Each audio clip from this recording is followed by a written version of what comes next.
Alors, bon, moi, je suis encore ravie de vous retrouver cette semaine.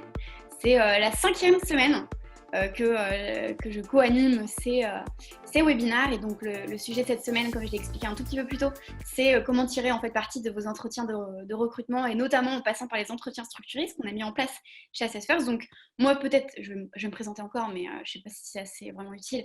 Je suis Aurélie, je suis en charge du recrutement chez Assess First et du coup, aujourd'hui, je suis accompagnée d'Ikram. Oui, alors bonjour tout le monde. Moi, c'est Ikram, donc c'est une première, le webinaire avec Aurélie. Je suis en charge de l'équipe SDR chez Assess First. SDR, donc Sales Development Representative. Et donc, c'est l'équipe en charge de la partie prospection dans le processus de vente d'Assess First. Et donc, avec Aurélie, depuis septembre, on a passé pas mal de temps ensemble puisqu'il a fallu recruter de nombreuses personnes dans l'équipe SDR et que j'étais une des premières justement à exploiter avec elle son nouveau système d'entretien structuré chez Assess First.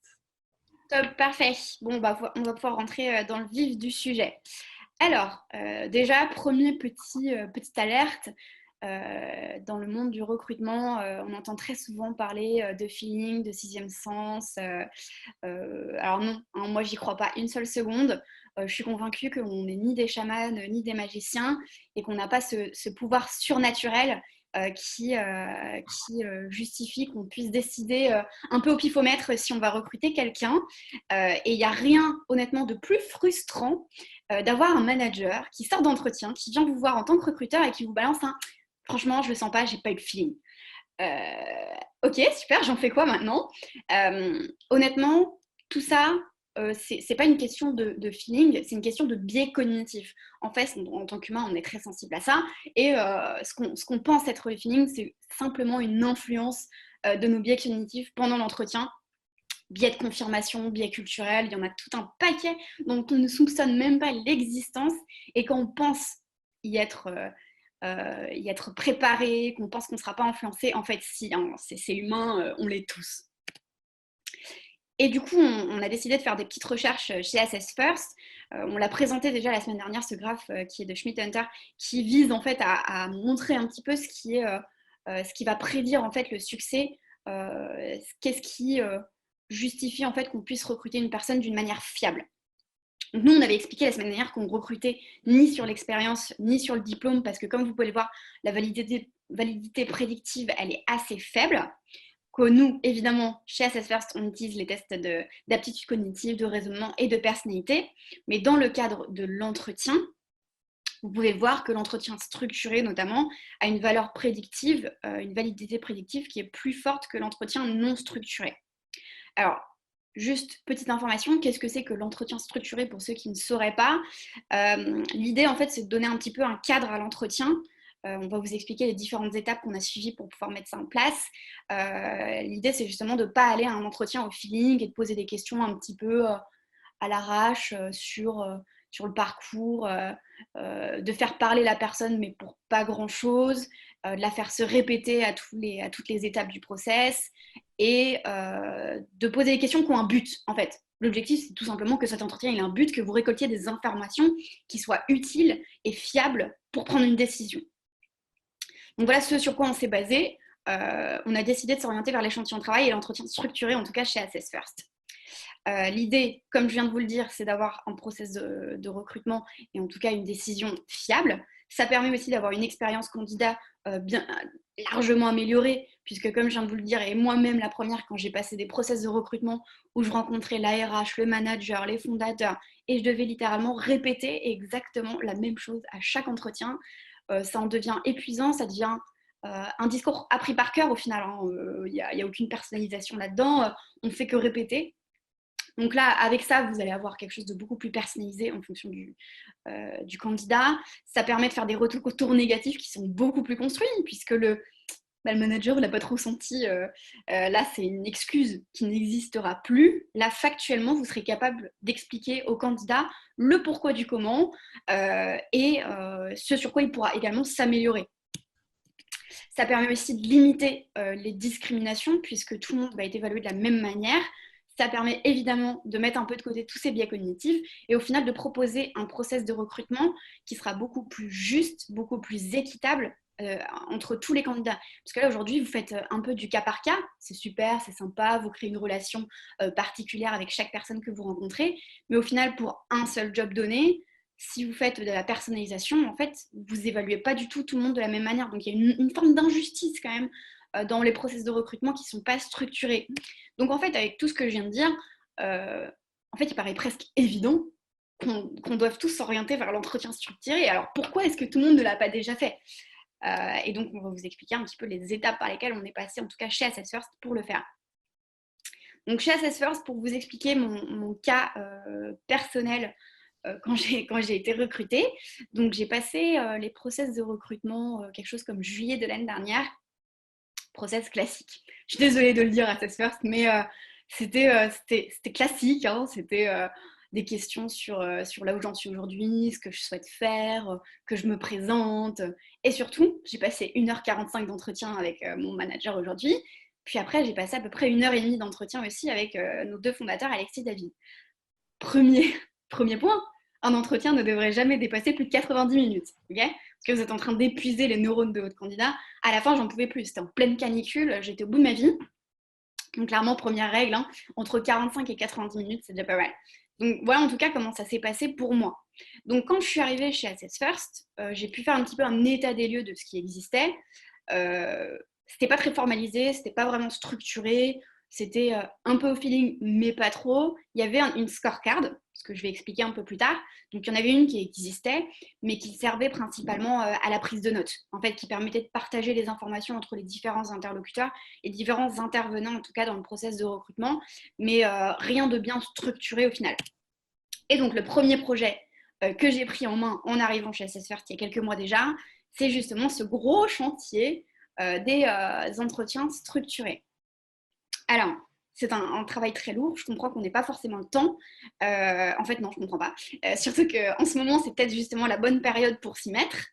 Mais je n'ai pas fait ça toute seule. Hein. Très clairement, il faut s'inspirer de ressources. Et en l'occurrence, moi, c'était des livres, des blogs et l'école du recrutement. Donc, j'ai lu des livres qui m'ont permis d'identifier comment, en tout cas, par quel bout prendre le chantier, entre guillemets. Donc, vous avez les deux là qui sont présents, notamment Who de A Method for Hiring est assez connu et je vous le conseille quand même.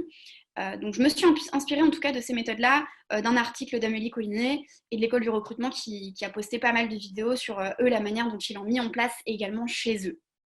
Donc, en tout cas, vous avez pas mal de contenu qui peut vous aider dans cette démarche aussi. Et je suis là aussi aujourd'hui avec Ikram pour vous expliquer comment nous, on a fait de notre côté chez Assess First. Du coup, la première étape pour mettre en place les entretiens structurés, qu'est-ce que c'est? C'est de définir des critères. Alors, qu'est-ce que c'est que déjà un critère? Ça peut être une compétence, ça peut être une chose qui vous paraît essentielle sur le job. Alors attention, on ne veut pas que ce soit subjectif. Donc, ce n'est pas à vous, en tant que RH recruteur, surtout même si vous avez une bonne connaissance du métier, vous êtes quand même assez loin de l'opérationnel, ce n'est pas à vous de vous dire je sens que pour le métier de commercial, il faut un bon relationnel. Alors, oui et non, mais moi, ce qui m'intéresse plutôt, c'est d'avoir le retour du manager sur qu'est-ce qui fait que cette personne, spécifiquement dans son équipe, ou qu'elle a pu connaître en tout cas dans son parcours, réussit en tant que commercial et pourquoi telle personne ne réussit pas. Donc, on va utiliser la méthode des incidents critiques. C'est demander au manager, donne-moi un exemple concret, raconte-moi une fois où tu as rencontré quelqu'un qui vraiment performait et pourquoi. Et c'est à partir de cet échange, de cette conversation que vous allez avoir avec le manager, que vous allez pouvoir ressortir des critères. Du coup, c'est ce qu'on a fait ensemble avec Ikram. Oui, effectivement, c'est ce qu'on a fait. Ce n'était pas un exercice évident, ce n'était pas forcément facile puisqu'il fallait prendre du recul sur son métier. Et pour ma part, il fallait repenser à tous les SDR qui étaient passés chez Assess First depuis 12-18 mois et identifier parmi ceux qui étaient bons ce qu'ils avaient en commun. Et ce n'était pas forcément évident tout de suite parce qu'il faut savoir qu'on a une équipe commerciale très internationale. Les SDR, ils ont eu entre 20 et 35 ans. Il y a eu une dizaine de nationalités, des parcours ultra divers, puisque, comme vous savez, on est sur le potentiel. Et du coup, ce n'était pas forcément évident de voir tout de suite ce que les très bons avaient en commun. ou ce qu'il faisait voilà, de manière identique. Et aussi, il fallait aussi repenser à tous les ratés, les comportements exaspérants qu'on ne voulait plus revoir, justement les identifier pour les mettre de côté aussi. Et pour vous donner un exemple, typiquement le travail d'SDR, une partie du job de SDR, c'est faire en sorte que quelqu'un qui ne te connaît pas accepte et ait envie de te parler. Et du coup, les SDR ont intérêt à être plutôt sympathiques pour avoir des réponses, que ce soit dans la vraie vie ou par écrit ou par téléphone. Et donc, tous ceux qui étaient en réussite, ce qu'ils avaient en commun, c'est que naturellement, ils avaient une sorte de rayonnement. Et c'est comme ça que je l'ai expliqué à Aurélie. Je lui ai expliqué que c'était un peu comme des petits soleils. Ils étaient souvent très souriants, assez avenants. Et du coup, Aurélie l'a traduit dans un soft skills, communication rayonnement. Voilà, donc dynamisme, enthousiaste, capacité de communiquer facilement, être capable de sourire au téléphone, donc sourire avec la voix, c'est pas évident. Et voilà comment on a travaillé pour identifier tous ces critères. C'est ça. Donc le critère, ça n'a pas forcément besoin d'être juste un mot, une compétence. On prend l'exemple de l'école du recrutement qui ont des critères qui sont longs. Il y en a un, si je me souviens bien, c'est apprendre, apprendre et toujours apprendre. Donc il y a une notion de curiosité, de volonté d'apprentissage. Donc en fait, le critère, vous en faites ce que vous voulez. Vous pouvez générer vraiment ce qui vous paraît pertinent. Nous, en l'occurrence, on a réussi à rassembler ça sous forme de mots. Mais voilà, en tout cas, les critères qu'on a pu sélectionner pour le job de SDR, en sachant qu'en moyenne, si on veut quelque chose d'assez fiable, entre 4 et 6 critères, c'est plutôt pas mal. C'est plutôt bien. Voilà, si vous en avez 10, c'est peut-être un peu beaucoup, vous mettez la barre un peu haut. Si vous en avez que 2, peut-être vous posez des questions. En général, on attend plus d'une personne. Donc là, pour vous donner quelques exemples, on va attendre de la persuasion de la part de nos SDR, on va attendre de la persévérance, de la résilience, quelqu'un qui ne va pas abandonner au premier échec, une notion d'écoute, etc. Et donc, on l'a formalisé sous ce tableau-là, avec une petite description. Ce qu'on appelle le radar, nous, c'est relié en fait à notre questionnaire SHAPE Assess First. Et on a ensuite ce qu'on appelle un critère de seuil. Ça, je vous expliquerai un petit peu après dans la grille de notation. Mais disons qu'il y a des choses sur lesquelles on ne dérogera pas, qui sont vraiment essentielles. Et en l'occurrence, le côté rayonnement, c'est quelque chose de super important pour le job de SDR. Et si en entretien, on constate qu'il a des super bonnes notes sur la persuasion, la résilience, l'écoute, la curiosité, mais par contre, sur le côté rayonnement, on ne le perçoit pas, et ça sera un non, concrètement, parce qu'on considère que c'est essentiel pour nous. C'est ce qu'on appelle un critère de seuil. Et donc, pour vous donner un autre exemple que SDR, voilà la grille en tout cas de nos Customer Success. Alors, nos Customer Success, ils ont une position un peu particulière puisqu'ils ont toute une casquette de formation.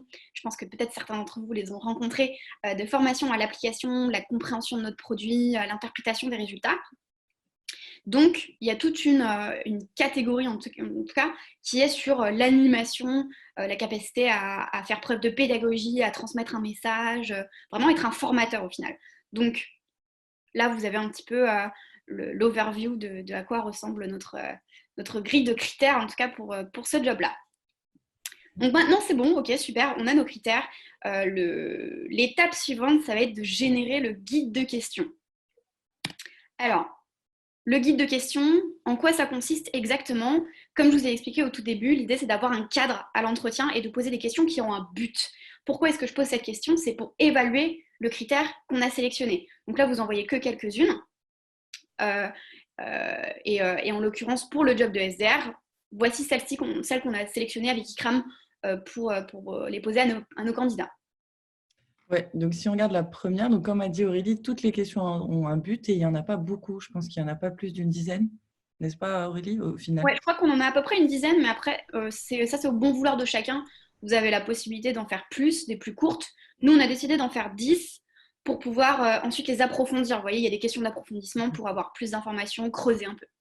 Et donc, si on regarde la première, par exemple, parle-moi du dernier débat auquel tu as participé et où tu savais que ton interlocuteur avait tort.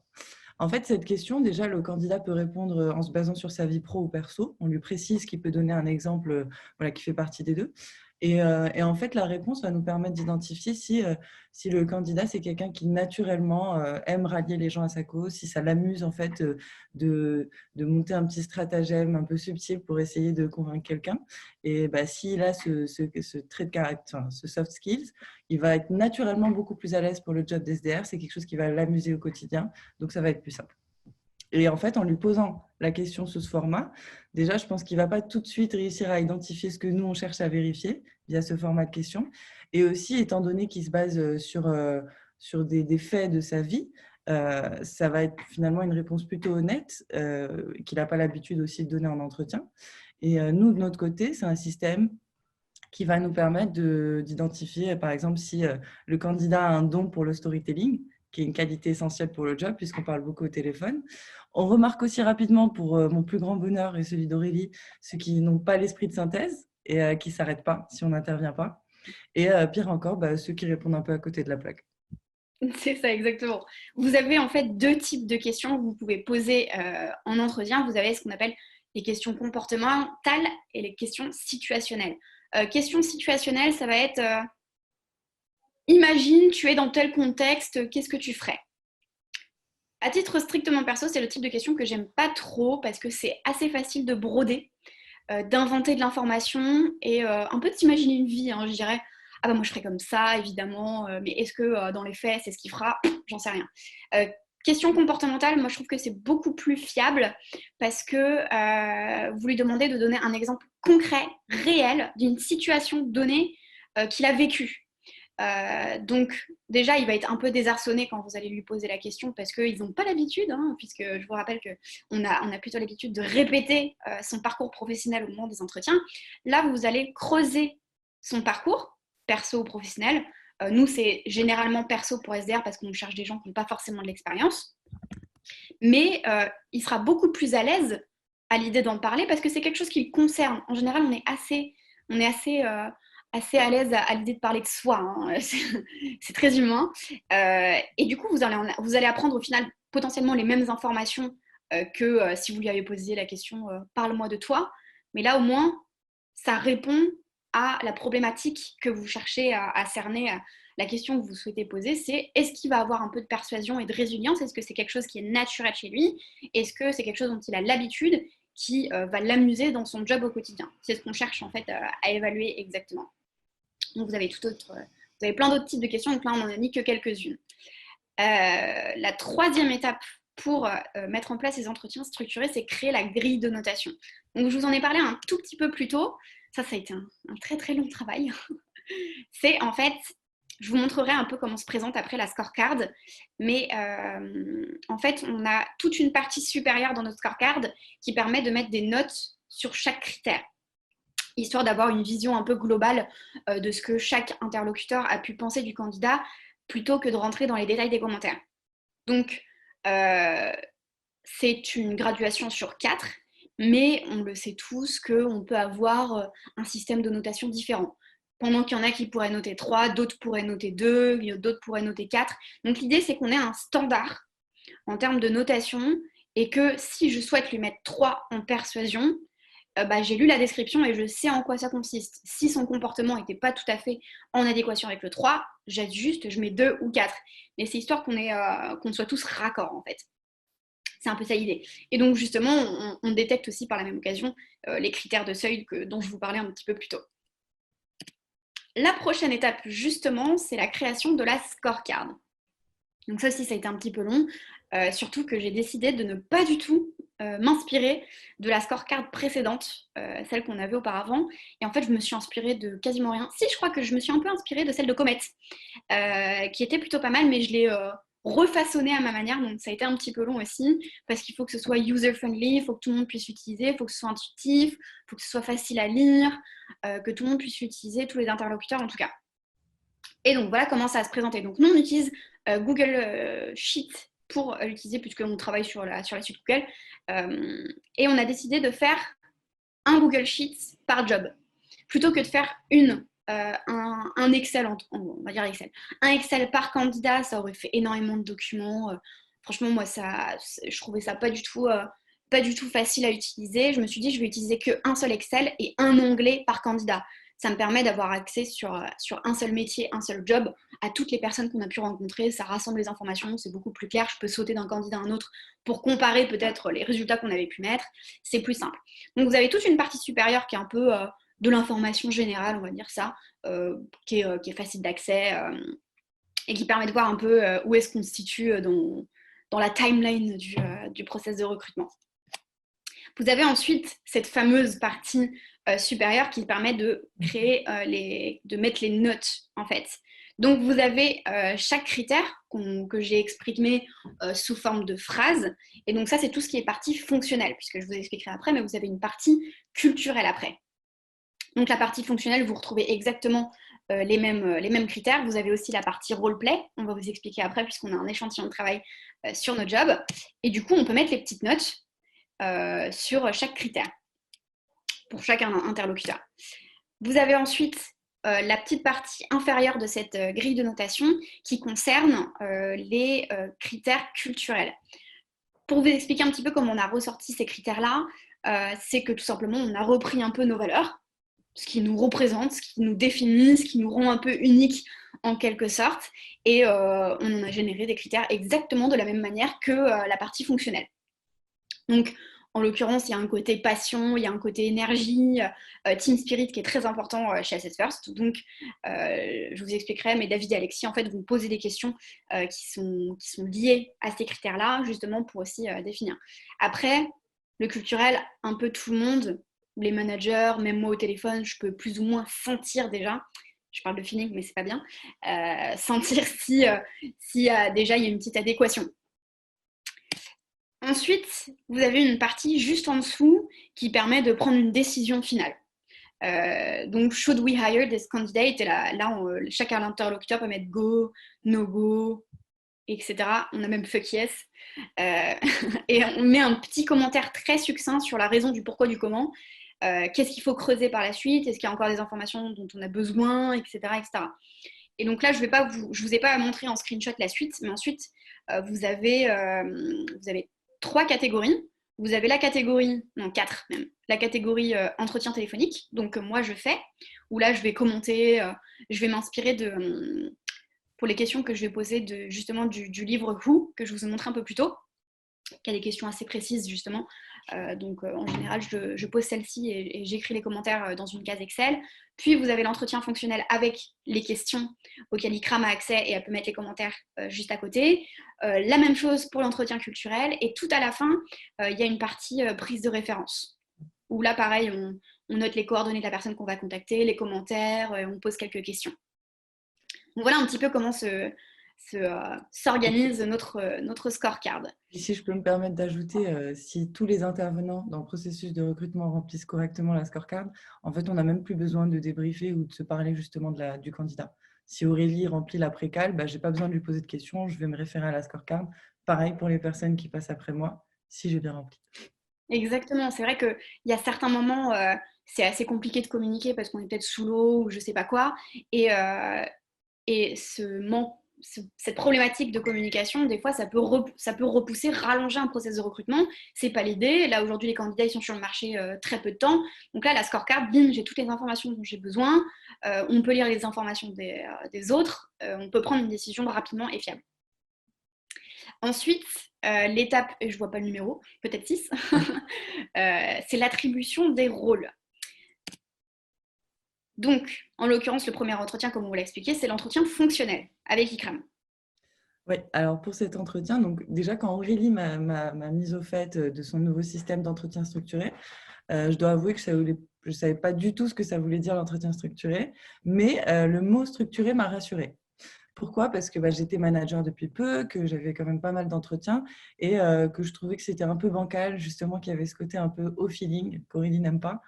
Et voilà, c'était un peu bancal. Et en fait, il était de mon devoir de vérifier en 1 heure si le candidat a le potentiel pour réussir au job, que son attitude collera avec justement l'ADN et les valeurs d'Assess First, et en plus qu'il s'entende avec l'équipe et moi-même. Ça fait beaucoup de choses à vérifier en 1 heure, surtout pour moi qui ne suis ni RH, ni expérimentée en termes d'entretien. Et donc finalement, quand Aurélie m'a proposé ce nouveau système, c'était un peu une chance pour moi, puisque ça devenait en fait un travail d'équipe où chacun avait un rôle bien défini. Et en ce qui me concerne, je devais valider ce que je maîtrise déjà, à savoir l'adéquation du candidat avec les attentes du poste d'SDR. Et c'est tout. C'est ça. Après, tous les managers avec qui j'ai pu travailler n'ont pas réagi de la même manière que ICRAM, je pense, vous vous doutez bien. Il y en a qui ont eu peur. il y en a qui ont eu peur parce qu'ils se sont imaginés quelque chose d'assez robotisé, une suite de questions, et surtout, ils avaient peur qu'on limite en fait leur champ d'intervention. Ce que je peux comprendre, il y en a, ils se sont dit, mais en fait, tu me demandes de plus vérifier si le candidat il a une adéquation culturelle avec la boîte, mais c'est pas ce que j'ai envie de faire. Et comme je vous expliquais un tout petit peu plus tôt, non, c'est pas du tout le cas, hein. Même au cours d'un échange téléphonique, vous avez déjà la capacité de dire si culturellement et en termes d'attitude, ça va fonctionner ou pas. Donc non, l'idée, c'est vraiment juste de donner un cadre, d'aider les managers à prendre des décisions fiables. Et du coup, la deuxième étape, c'est l'entretien culturel avec Alexis et David, qui sont nos deux fondateurs. Donc, comme je vous ai expliqué, on a fait le guide de questions, même principe que le guide fonctionnel. C'est toujours un peu plus compliqué, hein, avec des fondateurs, ils ont plus de responsabilités, ils ont moins de temps, la discipline n'est pas la même, on va dire ça comme ça. Malgré ça, c'était un projet qui était quand même impulsé de base par David et Alexis. Surtout Alexis, qui était très friand de cette nouvelle stratégie de process de recrutement. Il avait lui-même lu le livre Who, donc il y avait quand même une impulsion qui avait été donnée. C'est pas moi qui avais décidé de mettre ce chantier contre tous, toute seule, en mettant à dos tout le monde. Non, non, ça a été une dynamique d'équipe, on va dire ça comme ça. Et je pense que c'est aussi important que ce soit le cas, parce que sinon, vous allez peut-être un peu galérer. Mais ça se justifie. Il y a des raisons pour lesquelles on met les entretiens structurés. Donc, si vous arrivez à convaincre tout le monde, c'est bon, en fait. Donc, les entretiens culturels, donc aujourd'hui, ils ne le font pas ensemble, ce qui était le cas avant. Moi, j'avais rencontré Alexis David en même temps, ce qui n'est pas forcément c'est pas forcément la meilleure idée. Moi, je suis pas trop pour les entretiens à plusieurs. Je trouve que ça peut très facilement déstabiliser un candidat. Et puis en plus, dans la majorité des cas, vous avez un spectateur et un qui parle. Donc en fait, ça peut être très très chiant pour l'autre personne aussi, hein, faut dire ce qui est. Ce qui était mon cas, et je vous en parlerai juste après. Donc aujourd'hui, ce qu'ils vont faire, c'est que comme on n'est pas très nombreux encore chez Assess First, on est 60 et surtout on ne rencontre pas tant de candidats que ça, on n'est pas du tout dans une démarche de volume, ils se permettent de rencontrer encore tous les deux, les candidats, mais l'un après l'autre. C'est-à-dire qu'Alexis, généralement, va le rencontrer en premier, il va avoir son guide de questions à lui, et David va intervenir par la suite, il va lui parler peut-être un peu, ils ont chacun leur rôle en fait, hein, Alexis et David, pardon, a d'autres types de questions. Et du coup, moi, en tant que recruteuse, mon rôle là-dedans, c'est quoi? Au départ, j'ai accompagné chaque manager en entretien pour pouvoir les aider dans l'appropriation de l'entretien structuré, les former, leur donner du feedback à la fin. Mais au fur et à mesure du temps, justement, j'ai réalisé que j'avais ce rôle de spectatrice et surtout, j'ai réalisé qu'à la fin de chaque entretien, quand on débriefait avec le manager, en fait, on était d'accord. On avait exactement le même avis. Je prends l'exemple de Noélie, ça nous est arrivé très régulièrement, qu'à la fin de chaque entretien, on se regarde, on met les commentaires chacune de nos côtés, et au final, quand on en débriefait, on avait exactement les mêmes commentaires. Et c'est là que j'ai réalisé, je me suis dit, est-ce que j'ai vraiment envie d'occuper le rôle de la plante verte? Est-ce que c'est vraiment utile que j'aille en entretien pour qu'au final, on prenne exactement la même décision dans 99% des cas? Est-ce que je pourrais pas mettre à profit mon temps pour d'autres choses? Et c'est là que j'ai décidé, non sans difficulté, de ne plus assister aux entretiens. J'y vais uniquement dans les cas où certains managers ont peut-être encore besoin d'accompagnement sur l'utilisation de leur scorecard, du guide de questions. J'essaie d'accompagner aussi encore David, qui a tendance à partir un petit peu dans tous les sens et un peu trop parler. Donc j'essaye de le cadrer un petit peu. Mais voilà, c'est la décision que j'ai prise en tout cas à l'issue de la mise en place des entretiens structurés. Et du coup, la dernière... Non, c'est pas la dernière. Je saute une étape. Demander des échantillons de travail. Alors, comme on vous l'a montré un tout petit peu plus tôt, vous avez certaines techniques qui sont plus fiables, moins fiables. Et en l'occurrence, l'échantillon de travail, c'est une des techniques les plus fiables pour recruter une personne, prédire en tout cas sa capacité à réussir sur le job. Du coup, on a décidé de jumeler. En fait, on a fait un peu la totale, hein. On a assemblé tous les trucs qui marchent, on les a mis ensemble. Et en l'occurrence, pour le job de SDR, on a décidé de mettre en place un roleplay. Oui, on a décidé de mettre un roleplay avec Aurélie, mais juste pour préciser une chose, donc chez Assess First, le motto principal chez nous, c'est vraiment de miser sur le potentiel des candidats et non sur l'expérience. Donc, de facto, on ne pouvait pas exiger d'un candidat de vraiment maîtriser un processus de vente ou le métier de commercial en général.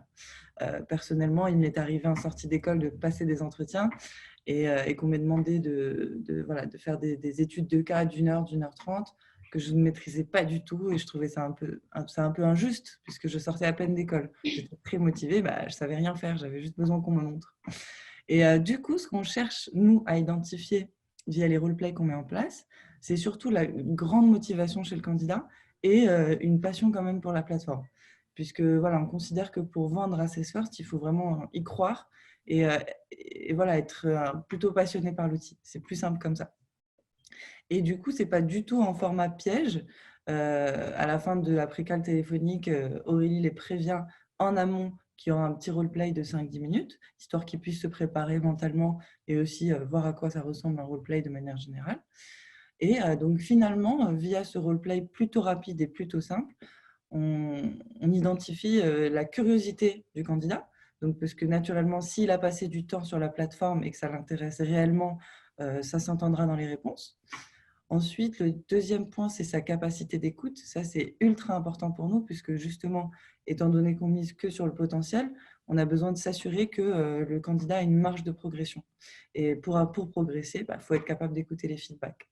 Et donc, pour cela, étant donné que le roleplay est en toute fin d'entretien, tout au long de nos échanges, en fait, on lui apporte des corrections et des éléments de réponse que s'il écoute et les applique correctement, pourra réussir très facilement le roleplay. Et du coup, là, on affiche la question qu'on pose au candidat pendant l'entretien. En tant qu'SDR chez Assess First, quelle question poserais-tu à un client ou prospect que tu rencontres pour la première fois? Et donc, suite à la réponse du candidat, nous, ce qu'on fait, c'est surtout le corriger. Et s'il retient correctement les réponses, il n'aura aucun mal à animer le roleplay. Et enfin, le troisième point, encore évident, c'est sa capacité à rebondir et à détourner un non assez aisément. Exactement. L'objectif pour nous, c'est absolument pas de faire un exercice piégeux, mais et encore moins de voir si il a déjà de l'expérience dans le milieu ou pas, mais c'est voir si ses réflexes naturels sont en phase avec ce que nous, on peut attendre sur un job de SDR. Parce que quelqu'un qui va se forcer, pour nous, c'est quelqu'un qui va craquer dans pas si longtemps. Ça marche à court terme, mais ça marche ni à moyen ni à long terme. Donc on veut voir si c'est quelque chose de naturel chez lui et voir quels seraient ses axes d'amélioration, etc. Donc, c'est ce qu'on a mis en place. Et pour les autres jobs, pour vous donner des exemples, par exemple, je me répète beaucoup, pour le job de Customer Success, pour ne pas le citer, je vous ai expliqué justement que c'était très orienté formation et animation d'une présentation devant les clients. Donc, nous, ce qu'on demande, pareil, toujours en amont pendant la préqualification téléphonique, c'est de préparer une présentation d'à peu près 10-15 minutes qu'ils vont nous faire pendant l'entretien physique. Et à ce moment-là, il n'y a pas seulement la manager, mais rien que pour la présentation, en général, je viens aussi pour qu'ils puissent s'habituer au fait que pendant une présentation, il y a du monde en général. Et on n'a pas de thématique. Ils ont le choix libre. La seule chose qu'on leur demande, c'est de nous apprendre quelque chose. Parce que chez Assess First, on apprend des choses aux clients. Donc, on leur laisse le choix. Ça nous permet de voir un petit peu quel type de problématique, quel type de sujet ils ont choisi. Est-ce que c'est quelque chose qui les passionne? Est-ce qu'ils arrivent à retransmettre cette passion au moment de la présentation? Est-ce qu'ils ont utilisé des outils pédagogiques, d'animation, d'un support, etc., etc. Donc ça, c'est notre échantillon de travail pour le Customer Success. Et du coup, finalement, la dernière étape, c'est de le mettre en pratique, de le faire tout simplement. Du coup, je peux en parler. Comme je disais tout à l'heure, au début, ça m'a un peu rassurée, le mot structuré. Mais quand il a fallu utiliser les scorecards et les questions du coup prédéfinies et bien écrites, au début, j'étais quand même assez stressée et j'ai demandé à Aurélie d'être avec moi pour le premier entretien. Je n'ai pas réussi, comme pour les autres entretiens, à break the ice au début et parler de manière informelle, parce que j'ai vraiment bugué sur les questions de la scorecard. J'arrêtais pas de regarder mon ordi et voir, OK, c'est quoi la prochaine? Donc, c'était vraiment pas naturel au début. Et je me sentais un peu enfermée, cloisonnée dans ce process. Et en plus de ça, ce qui était vraiment pas évident, surtout pour moi, c'est en même temps d'écouter le candidat, de voir aussi son langage corporel et en même temps de devoir rédiger la réponse, résumer un peu la réponse du candidat. Parce que si on ne le fait pas tout de suite, on oublie forcément. Donc, il faut vraiment le faire tout de suite. Et heureusement, Aurélie était avec nous au début, donc elle jouait le rôle de scribe pendant les entretiens. Et finalement, au fur et à mesure des entretiens, j'étais de plus en plus à l'aise avec la scorecard, puisque déjà, j'y ai participé, j'ai quand même aidé Aurélie à faire les questions. Donc, j'ai réussi à me les réapproprier au fur et à mesure des entretiens et à adapter l'ordre. Je n'étais pas forcément en train de suivre l'ordre établi. Je pouvais poser la question 1, puis la question 7, puis la question 3, selon les réponses du candidat et ce qui me paraissait naturel. Et finalement, au fil du temps, j'ai réalisé que c'était pas mal comme système puisque ça me permettait d'aborder tous les sujets importants dans le temps imparti pour vraiment pas dépasser les 1 heure parce que c'était très important pour Aurélie. Tout en ayant, vu qu'il n'y avait que 10 questions, en ayant pas mal de liberté pour s'égarer de temps en temps sur des sujets qui nous amusent un peu plus. Par exemple, quand un candidat nous explique qu'il fait de la coutellerie et qu'il fabrique ses couteaux tout seul via des tutos sur YouTube, forcément, on a envie d'en savoir plus, on lui pose des questions. Quand il y en a une autre qui parle des accords Toltec, on lui demande un peu ce que ça veut dire et du coup, on en profite pour se cultiver un peu aussi. Et du coup, maintenant, après quelques mois de recul, donc je passe 5 ou 6 à peu près, et 7 recrutements via ce système de scorecard, je dirais que je me sens vraiment autonome et je suis vraiment à l'aise de mener l'entretien seul sans Aurélie. Voilà, je me le suis complètement approprié. C'est ça, exactement. En fait, c'est clairement pas facile comme démarche au début, hein. On est d'accord, les managers peuvent se sentir un peu enfermés, avoir l'impression d'être un peu en robot, à suivre des questions. Mais en fait, il faut se les approprier. Il faut aussi travailler en binôme avec le recruteur pour créer les questions, qu'elles proviennent aussi du manager pour que ce soit plus naturel. Et en fait, à force de vous entraîner, entre guillemets, et à le faire à force de faire passer des entretiens, ça va devenir naturel. En fait, le manager aura même plus besoin de regarder l'ordinateur, il sait exactement quel type de questions il a besoin de poser et ça va se transformer vraiment en échange. Surtout qu'il va apprendre, entre guillemets, à rebondir par rapport à ce que le candidat va dire. Si par exemple, la première question, on s'en souvient, c'était parle-moi d'un débat où tu savais que ton interlocuteur avait tort. Une de nos autres questions, c'est c'est quand la dernière fois que tu as dû insister pour obtenir quelque chose. Donc en fait, c'est des questions qui sont quand même assez proches et en fonction de ce que le candidat va dire, hop, on peut enchaîner assez naturellement sur la suite en fait. Donc il n'y a pas de coupure drastique et au moins c'est des questions qui ont un but, qui servent quelque chose, ça ne vous empêche pas de faire des petites questions complémentaires, d'avoir des petits moments informels, ça, il n'y a pas de problème. Après, moi, je vous l'avoue, à ce stade-là, je suis quand même obligée de mettre mon képi quelquefois, hein, de prendre le rôle un peu de flic, parce que le remplissage de la scorecard, parce que le suivi du guide de questions, c'est pas toujours suivi. Donc, je suis obligée un peu de les suivre à la trace, des fois. C'était le cas pendant les premiers mois, où en sortant d'entretien, je fais un petit geste, remplis ma scorecard, mets mes notes. Aujourd'hui, c'est moins le cas, après quelques mois d'acharnement et à la limite, il fuyait en me voyant. Aujourd'hui, c'est devenu beaucoup plus naturel et j'ai même David, je suis très très fière de toi, David. Je n'ai plus besoin d'aller le voir aujourd'hui pour qu'il remplisse ma scorecard. Et c'est vraiment important de le faire parce que rien que si vous le faites le lendemain, déjà, vous avez oublié une partie des informations que vous aviez envie de mettre à la base.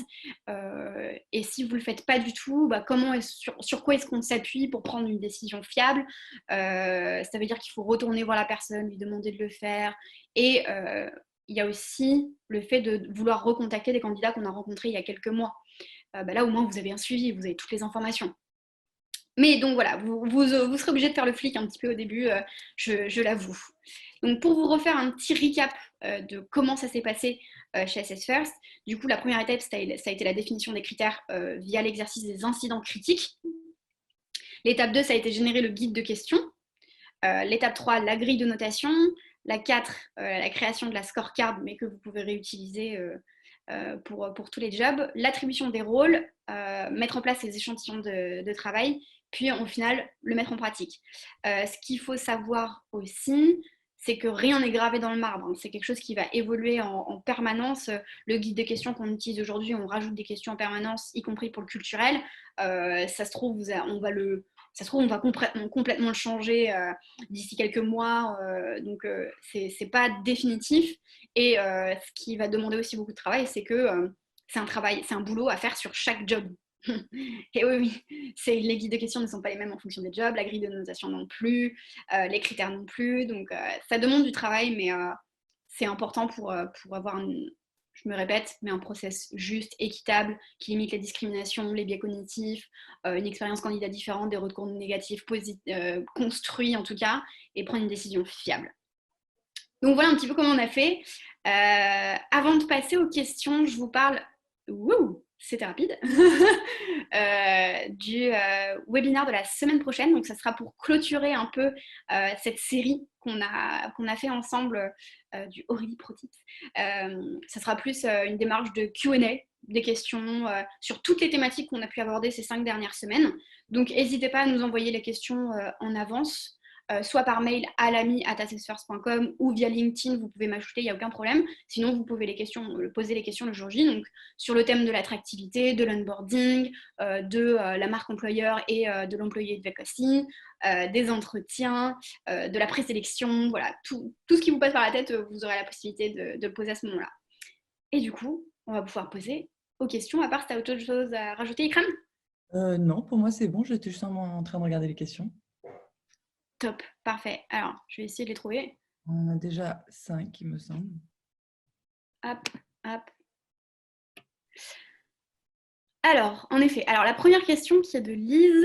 Comment prenez-vous en compte le niveau de stress et donc la fluidité verbale du candidat lors de l'entretien s'il est très structuré? Les candidats peuvent parfois être réticents à beaucoup parler en entretien pour des raisons diverses, méfiance, timidité. Comment abordez-vous ces situations? Est-ce que tu veux peut-être parler, est-ce qu'il y a un exemple concret en tête ou ça t'est déjà arrivé, Ikram? Du coup, je réfléchissais à cette réponse et du coup, pour l'instant, moi, à chaque fois que j'ai fait des entretiens avec ce nouveau système, j'étais vraiment curieuse de savoir ce qu'en ont pensé les candidats. Donc, du coup, à chaque fin d'entretien, je prenais le temps de leur demander ce qu'ils ont pensé de ce format. Et le retour est hyper positif puisque justement, comme a dit Aurélie, on ne leur pose pas des questions sur l'hypothétique, on ne leur demande pas de se justifier, on leur demande de nous parler réellement d'eux et de ce qu'ils ont vécu dans le passé. Et ils sont plutôt à l'aise pour parler d'eux. Et en fait, surtout, on leur explique que ça ne va pas être un entretien normal en tout début. On leur explique que c'est un format un peu spécial et qu'on va leur poser des questions et qu'ils peuvent prendre 2-3 minutes s'ils ont besoin de réfléchir à leurs réponses. Et voilà, donc pour l'instant, on n'a pas eu de réelle réticence. Le roleplay peut être un peu stressant parfois. Pareil, on leur donne 5-10 minutes pour réfléchir un peu en amont. Mais voilà, comme tout entretien, forcément, il y a du stress, mais on essaye de vraiment leur donner le plus d'informations possible pour les rassurer. Exactement, hein. Un entretien structuré, ça ne veut pas dire un entretien formel, si vous voyez ce que je veux dire, dans le sens propre du terme. Ça peut très très bien être un échange très détendu. Et surtout, on a ces 5-10 premières minutes en tout début d'entretien qui nous servent un peu à ice breaking, comme on appelle ça, discussion informelle sur comment s'est passé son trajet, est-ce que ça va, est-ce qu'il a passé une bonne journée, bref, vraiment un échange assez classique. À la fin de l'entretien, si ça se passe bien aussi, on lui fait faire le tour des locaux, etc. Pour nous, c'est clairement pas l'objectif de faire quelque chose de piégeux, hein. On veut garder ce côté personnalisé, échange, plus que position de force de recruteur. C'est clairement pas ce qu'on souhaite. Donc c'est vrai que Ikram, en effet, on pose des questions à la fin de l'entretien, savoir ce qu'ils ont pensé. Et généralement, on a de très très bons retours sur comment ça s'est passé. Après, évidemment, le stress, ça arrive tout le temps. De là à dire comment je le prends en compte, si c'est quelqu'un qui ne peut même plus parler à cause du stress, je me dis, je sais pas comment l'aider là. Là, je vais plutôt lui donner des conseils sur comment gérer son stress, quoi. Hello Aurélie, quand tu dis vous n'êtes pas dans une démarche de volume, cela signifie environ combien d'entretiens par semaine ou par mois? euh, Alors, pour vous expliquer un petit peu, on en a parlé la semaine dernière, mais au niveau de la présélection, on va utiliser Assess First, du coup nos questionnaires, qui sont déjà assez prédictifs, en tout cas du succès, ce qui fait que j'ai déjà une présélection qui est quand même très violente, dans le sens où je passe très peu d'appels.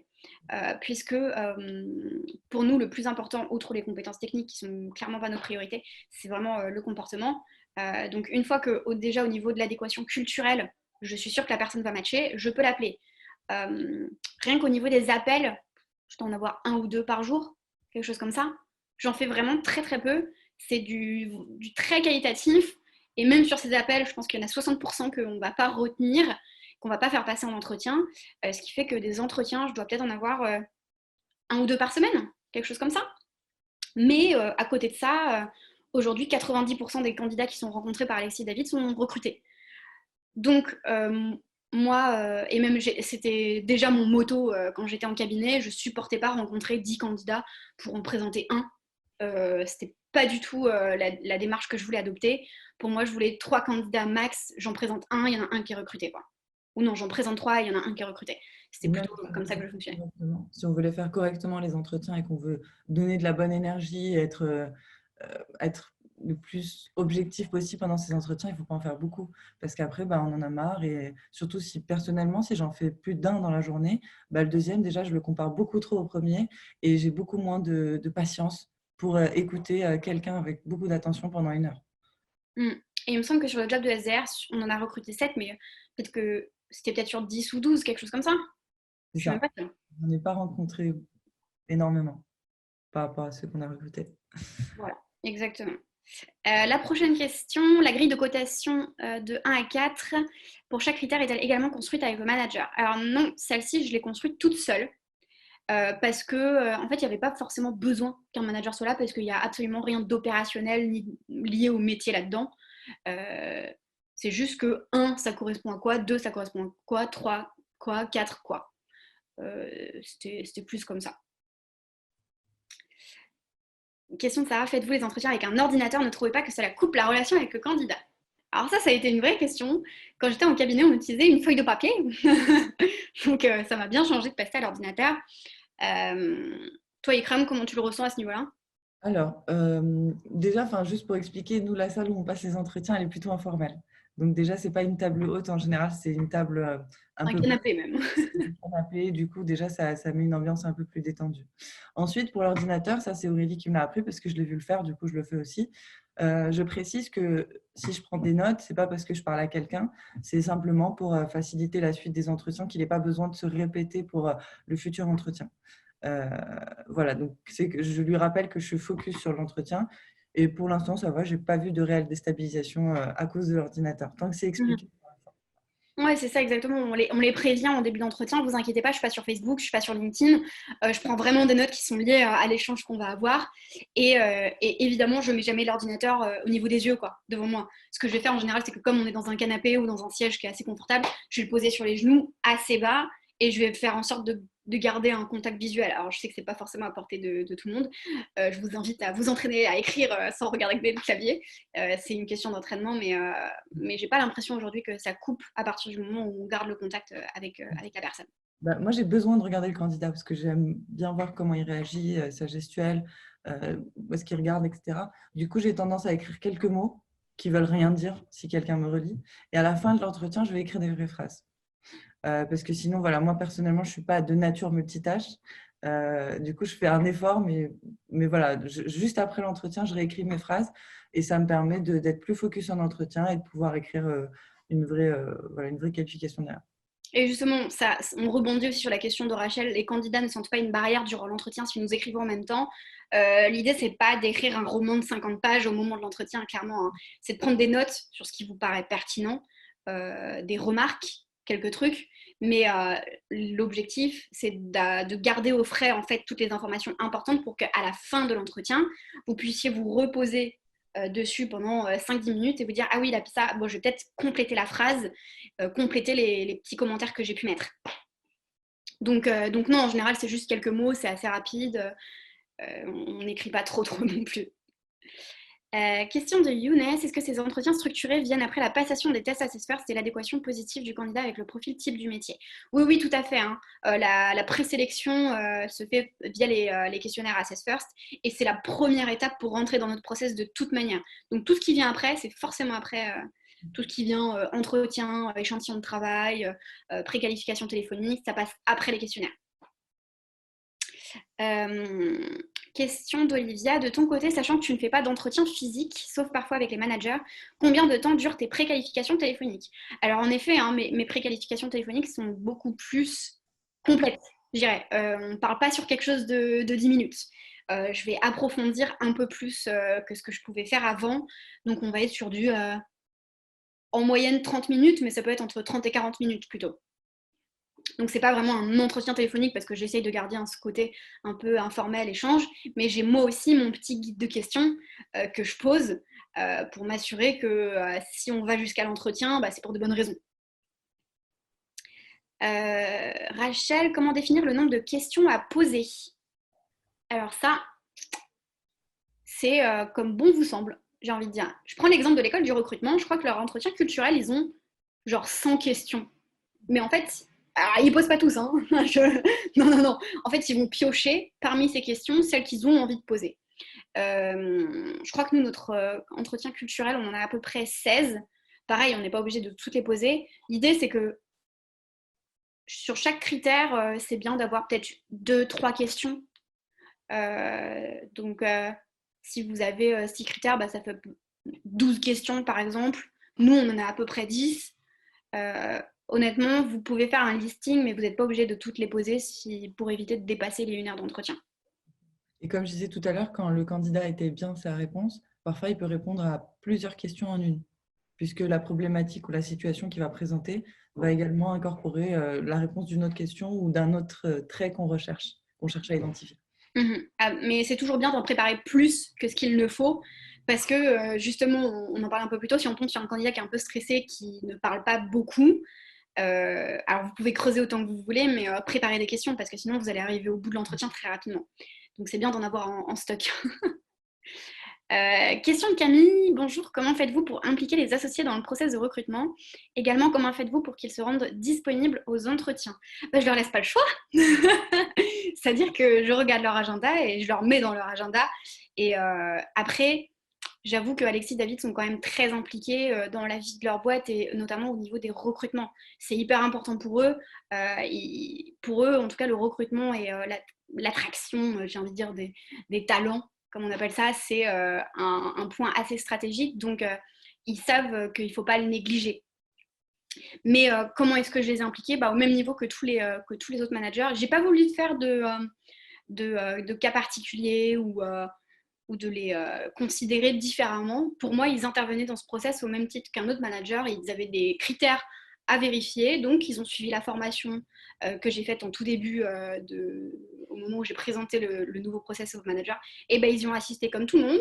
Quand j'ai dû faire un petit rappel à l'ordre pour dire que c'était pas bien parce que les scorecards n'étaient pas remplis, bah, ils ont assisté à la réunion comme tout le monde. Donc, ils sont au même niveau que les autres, en tout cas. Et aussi, si je peux rajouter, peut-être qu'au début, ils n'étaient pas forcément impliqués, c'est-à-dire qu'ils n'ont pas autant, ils n'ont pas forcément aidé à construire les questions que tu as pu proposer. Mais justement, au fur et à mesure des entretiens, j'ai vu par exemple David dire j'ai des propositions à faire à Aurélie, je vais aller la voir et adapter peut-être les questions un peu plus à ma perso. Et donc, c'est là où, si je me souviens bien, il y a eu Alexis d'un côté, David de l'autre, qui ont posé chacun leurs questions qui leur correspondaient plus en termes de personnalité. Donc, ils se sont impliqués tout seuls au fur et à mesure, ça les a amusés. Exactement, ouais, c'est tout à fait ça. Comment Alors, savoir que une démarche n'écarte pas des candidats atypiques, comme par exemple un autiste Asperger ou un syndrome du savant? eh ben, ça les écarte pas, figurez-vous, puisque notre questionnaire Assessor, c'est le même pour tout le monde. Et donc, si la personnalité, elle match, on le rencontre. Et je vais donner un exemple extrêmement concret, puisque on en a rencontré un il n'y a pas si longtemps que ça. Il y a, avant le confinement, bien sûr. Il y a à peu près 2 mois, je pense, pour un poste en IT. Il se trouve que lié à nos critères pendant le cours de l'entretien, au final, ça n'a pas matché. Mais par contre, sa personnalité et les résultats assesseurs, c'était totalement en phase avec ce qu'on pouvait. À aucun moment, ça doit m'empêcher de le rencontrer.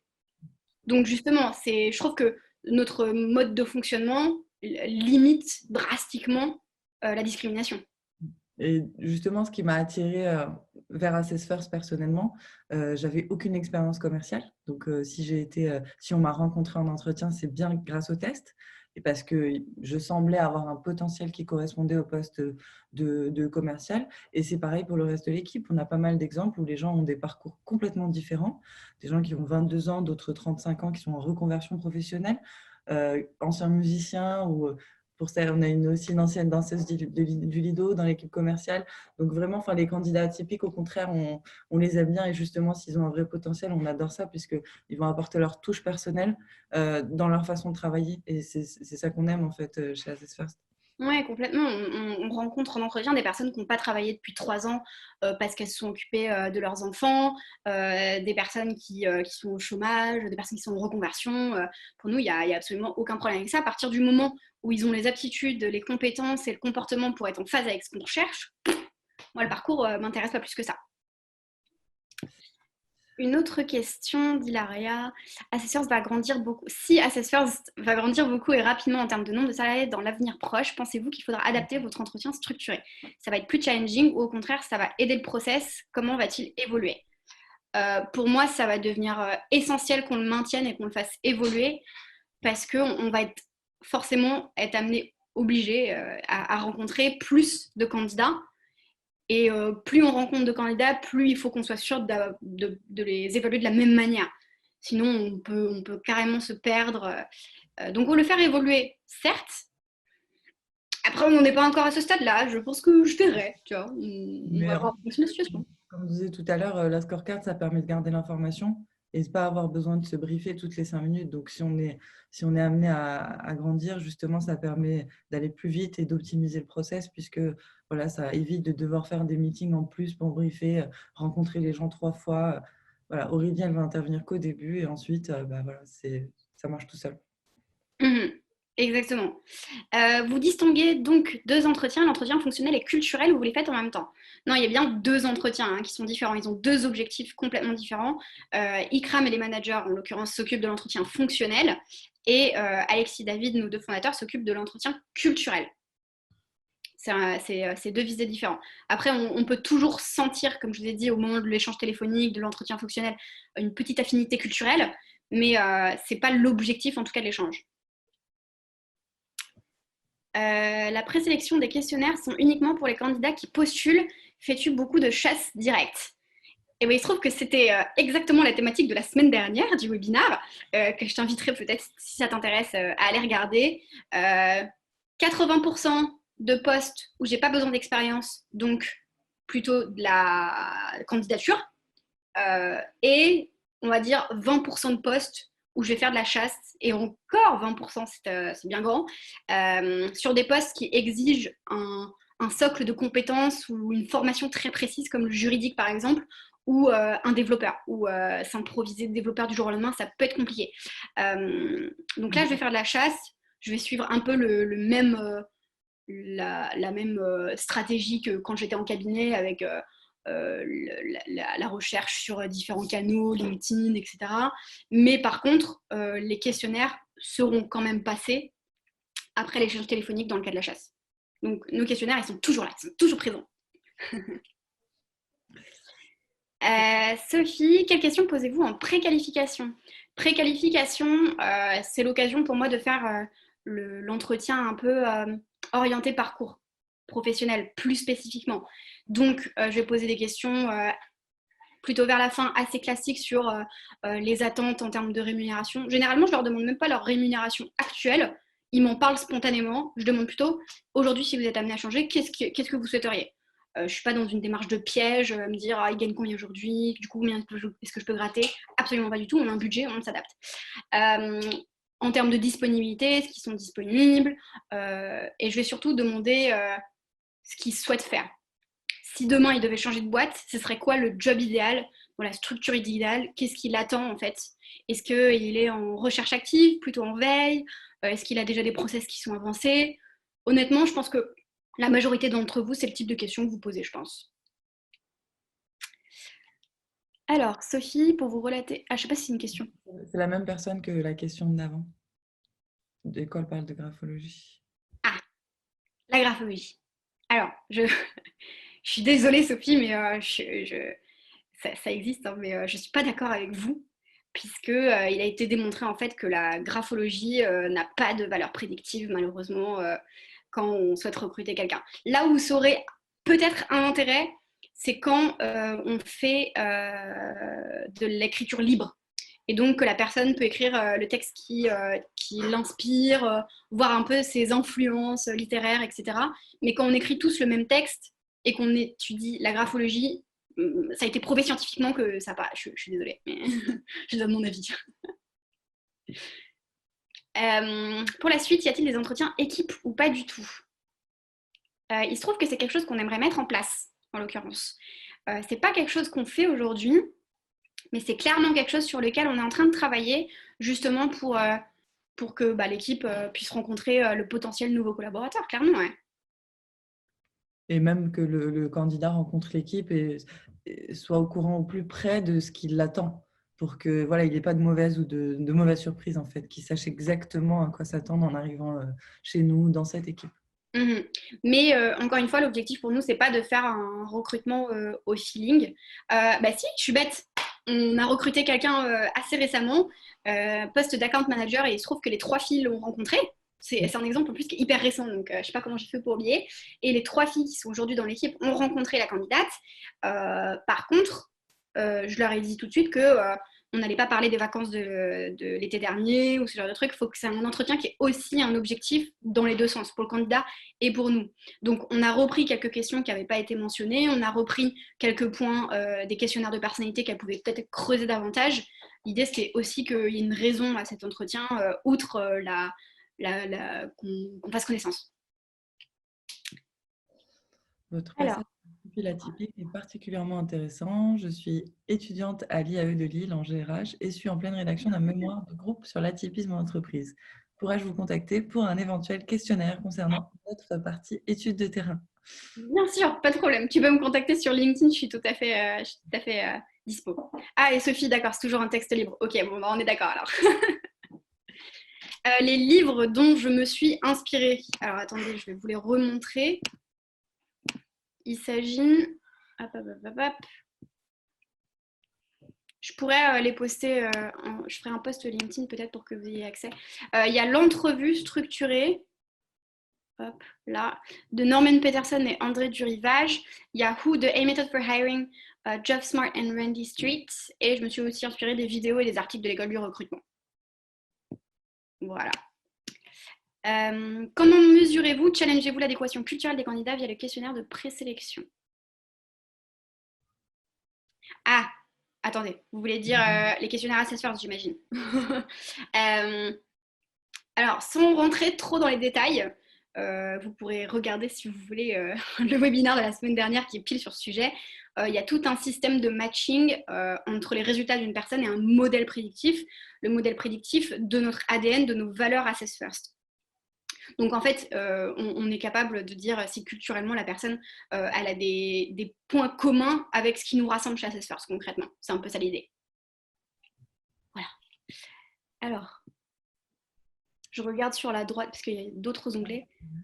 Cela s'appelle la conduite du changement, bravo. Merci beaucoup, ça me fait très plaisir. Les autres webinaires sont accessibles, oui, sur YouTube. Normalement, sur notre page YouTube, vous avez accès à tous les webinaires qui sont passés les dernières semaines.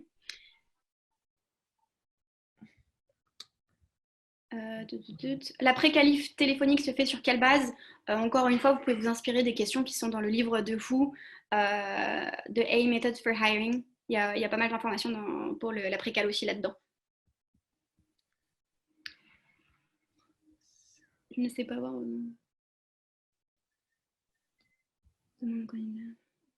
Ah, certains recruteurs demandent aux candidats de répondre à des questions en se filmant des vidéos sans la présence du recruteur avant entretien éventuel. Quel est votre avis quant à ces modalités de recrutement?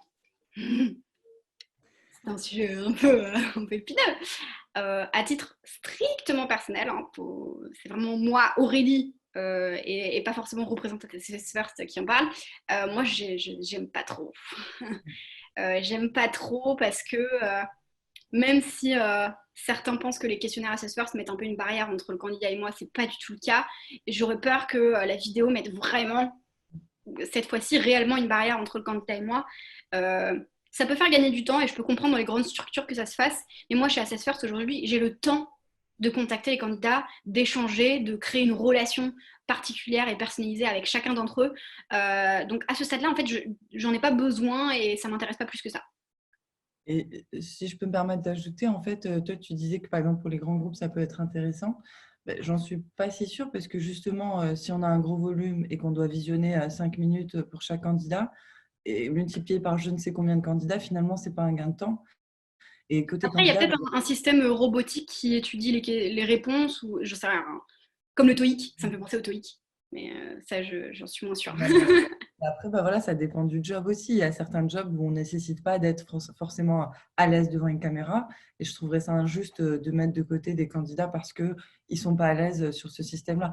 Après, peut-être pour des postes de conseillers de vente ou de commerciaux, ça pourrait être pertinent de le rajouter dans le process. Cela dit, enfin, voilà, pour moi, ce n'est pas un outil de présélection. C'est un outil qui arriverait un peu plus tard dans le process. Dommage, on ne voit pas les noms des personnes. Alors, la personne qui m'accompagne aujourd'hui, c'est Ikram Belarbi. C'est notre Sales Development Leader. Je viens de vous envoyer une invitation LinkedIn. Alors, j'essaye de voir s'il y a d'autres questions. Hop, hop, hop.